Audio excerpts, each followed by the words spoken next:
আজকের আওয়ামী ফ্যাসিস্ট শেখ হাসিনাদের প্রেতাত্মাদের বিরুদ্ধে মঠবাড়িয়ার অলিতে গলিতে আপনারা যে মিছিল সমাবেশ করে মঠবাড়িয়ার মানুষকে নিশ্চয়তা দিয়েছেন যে আমরা আপনাদের পাশে আছি, ফ্যাসিস্ট আওয়ামী লীগ আপনাদের আর ভয় দেখাতে পারবে না, সেজন্য আপনাদের ধন্যবাদ জানাই।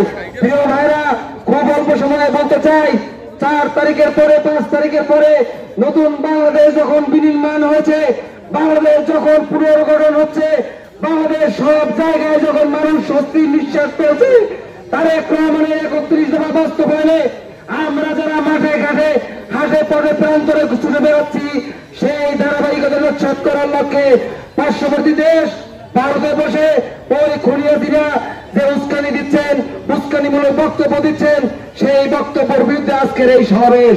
প্রিয় ভাইরা আমার, ভারতকে বলতে চাই, যখন 17টি বছর ধরে বাংলাদেশের মানুষকে হত্যা করেছো, যখন বাংলাদেশের স্বাধীনতার সার্বভৌমত্ব বিপন্ন করেছো, তখন তোমরা নাক গলাওনি।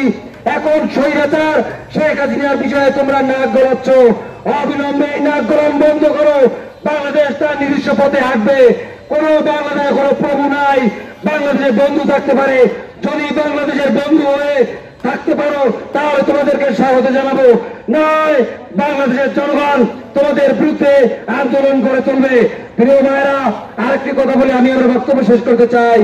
মঠবাড়িয়া থানা পুলিশ যারা আছেন, আওয়ামী লীগ ধরলেই কিছু বিএনপির নামধারী নেতারা ছাড়িয়ে যেতে যান।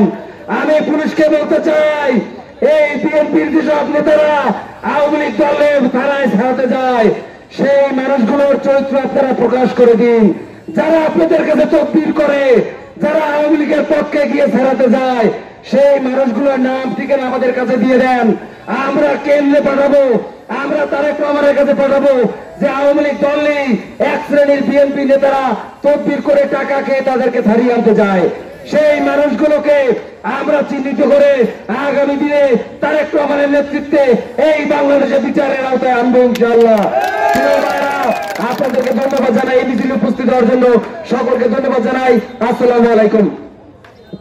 সংগ্রামী